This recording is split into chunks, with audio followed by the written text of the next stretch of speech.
ورحمة الله وبركاته.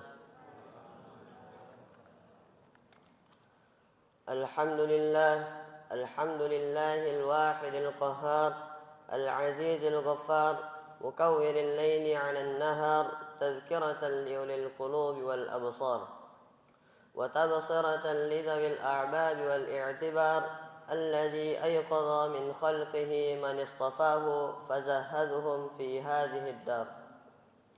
أشهد أن لا إله إلا الله البر الكريم الرؤوف الرحيم، وأشهد أن محمدا عبده ورسوله وحبيبه وخليله الهادي إلى صراط مستقيم. أما بعد. Ma'asyiral muslimin wal muslimat yang insyaallah dirahmati oleh Allah Subhanahu wa taala. Tak bosan-bosannya kita ucapkan puji serta syukur kita atas kehadirat Allah Subhanahu wa taala yang telah memberikan kita nikmat. Lantaran banyaknya nikmat yang Allah berikan kepada kita, tak ada seorang pun yang dapat menghitungnya.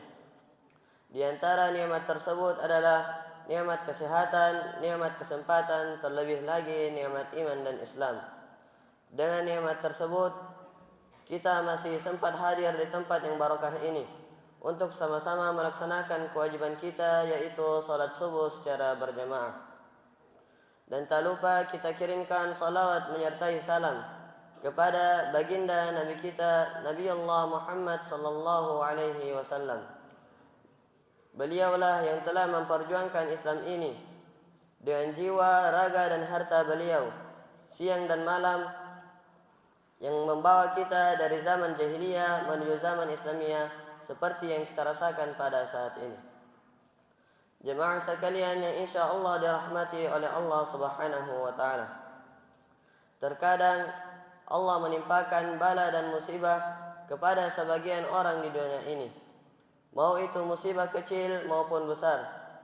Sebagai seorang muslim, musibah yang Allah timpakan kepada kita mengandung beberapa hikmah. Di antaranya adalah sebagai ujian dan kecintaan Allah kepada hambanya. Dalam Quran surah Al-Ankabut ayat 2-3 Allah Subhanahu wa taala berfirman, Ahasiban nasu ayyutraku ayyakulu amanna wa hum la yuftanun. Apakah manusia itu mengira bahwa mereka dibiarkan saja mengatakan kami telah beriman, namun mereka tidak diuji? Lalu Allah melanjutkan firman-Nya dalam ayat selanjutnya, وَلَقَدْ فَتَنَّا الَّذِينَ مِنْ قَبْلِهِمْ فَلَيَعْلَمَنَّ اللَّهُ الَّذِينَ صَدَقُوا وَلَيَعْلَمَنَّ الْكَاذِبِينَ.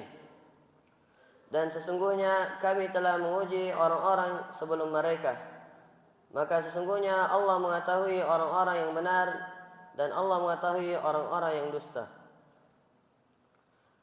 Beratnya ujian itu selaras dengan besarnya balasan yang Allah janjikan.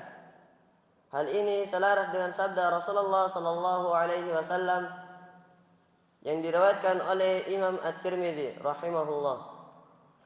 Inna 'idhamal jazaa'i ma'a 'idhamil bala'i. Sesungguhnya besarnya balasan itu sepadan dengan beratnya cobaan. Wa innallaha idza ahabba qauman ibtalahum. Dan jika Allah mencintai suatu kaum, maka Allah akan mengujinya. Faman radiya falahu ridha. Barang siapa yang ridha, maka dia mendapatkan keridhaan Allah Subhanahu wa taala. Wa man sakhita falahu sukhtu. Barang siapa yang murka, maka ia mendapat kemurkaan Allah Subhanahu wa taala. Hadirin wal hadirat yang insyaallah dirahmati oleh Allah Subhanahu wa taala. Hikmah yang kedua adalah menghapuskan dosa-dosa. Hal ini disebutkan Allah dalam firman-Nya Quran surah Asy-Syura ayat 30. Wa ma asabakum min musibatin fabima kasabat aydikum wa ya'fu 'an katsir. Musibah apapun yang menimpa kalian itu disebabkan oleh tangan-tangan kalian sendiri, dan dengan musibah itu Allah memaafkan banyak dari dosa-dosa kalian. Hal ini mirip dengan sabda Rasulullah sallallahu alaihi wasallam yang diriwayatkan oleh Imam Al-Bukhari rahimahullah. Ma yusibul muslima min nasabin wala wasabin ولا هم ولا حزن ولا أذى ولا غم حتى الشوكة يشاكها إلا كفر الله بها من خطاياه.